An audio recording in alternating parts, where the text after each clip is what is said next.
കഴിഞ്ഞ ദിവസം വന്നിരുന്ന അതായത് ഒരു ആത്മഹത്യാശ്രമ വാർത്ത അത് വ്യാജ പ്രചാരണമാണ് എന്നുള്ള ആ വ്യക്തി തന്നെ പറഞ്ഞിരിക്കുകയാണ്. സോഷ്യൽ മീഡിയയിൽ നടക്കുന്ന വ്യാജ പ്രചാരണങ്ങൾ അവസാനിപ്പിക്കണമെന്ന് ഗായിക കൽപ്പന രാഘവേന്ദർ താൻ ആത്മഹത്യയ്ക്ക് ശ്രമിച്ചിട്ടില്ലെന്നും അവർ പറഞ്ഞു.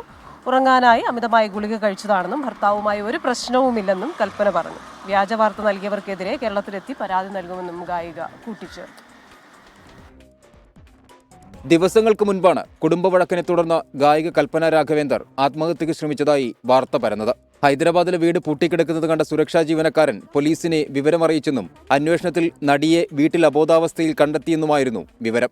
എന്നാൽ ആത്മഹത്യയ്ക്ക് ശ്രമിച്ചെന്ന വാർത്ത പാടെ തള്ളുകയാണ് കൽപ്പന രാഘവേന്ദർ. തനിക്ക് ഉറക്കമില്ലായ്മയുണ്ട്, ഉറങ്ങാനായി അമിതമായി ഗുളിക കഴിച്ചതാണ് അബോധാവസ്ഥയിൽ എത്തിച്ചത്.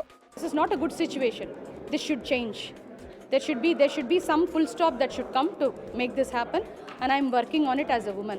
ഭർത്താവും മകളുമായി യാതൊരു പ്രശ്നവുമില്ല. ഹീനമായ വ്യക്തിഹത്യയാണ് സമൂഹ മാധ്യമങ്ങളിലടക്കം നടക്കുന്നത്. Please don't throw stones at a person's personal life and family. Please don't bring anybody's family members into the scene. This is very, very hurting and this is very wrong.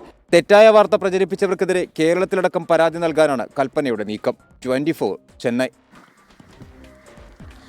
അപ്പോൾ കൽപ്പന രാഘവേന്ദ്ര തന്നെ ഈ കാര്യവുമായി ബന്ധപ്പെട്ടൊരു വിശദീകരണവുമായി വന്നപ്പോൾ നമുക്ക് അതിലൊക്കെ ഒരു വ്യക്തത വരുന്നുണ്ട്. കൽപ്പന മുൻപ് മകളുമായിട്ട് പ്രശ്നം ഉണ്ടായിരുന്നു, ഭർത്താവുമായിട്ട് പ്രശ്നം ഉണ്ടായിരുന്നു, അങ്ങനെ ഒരുപാട് വിവാദങ്ങൾ ഇതുമായി ബന്ധപ്പെട്ടുണ്ടായിരുന്നു. അപ്പോൾ അന്ന് തന്നെ മകൾ പറയുന്നുണ്ടായിരുന്നു അമ്മ അധികമായി ഉറക്ക ഗുളിക കഴിച്ചത് ഉറങ്ങാൻ വേണ്ടി ആയിരിക്കാം, അല്ലെങ്കിൽ മരുന്നിൻ്റെ അളവ് തെറ്റിപ്പോയതായിരിക്കാം എന്ന് തന്നെ മകൾ തന്നെ അന്ന് പറഞ്ഞതാണ്. പക്ഷേ അതിനിടെ സോഷ്യൽ മീഡിയയിൽ ഒരു കുറവുമില്ലാണ്ട് വ്യാജ പ്രചാരണങ്ങൾ ഇങ്ങനെ നടക്കുകയായിരുന്നു. അപ്പോൾ എന്തായാലും കൽപ്പന തിരിച്ചു ജീവിതത്തിലേക്ക് വന്നു എന്നുള്ളതിൽ നമുക്കും സന്തോഷം. നമ്മുടെ വീട്ടിൽ എന്തൊക്കെ സംഭവിച്ചെന്ന് പറഞ്ഞാലും അപ്പുറത്തെ വീടിന്റെ കിളിവാതിലിലൂടെ നടക്കുന്നത് എന്താണെന്ന് അറിയാനുള്ള ഒരു ത്വര എപ്പോഴും അതൊരു മനുഷ്യ സഹജമായിട്ട് അത് തുടരുകയാണ്.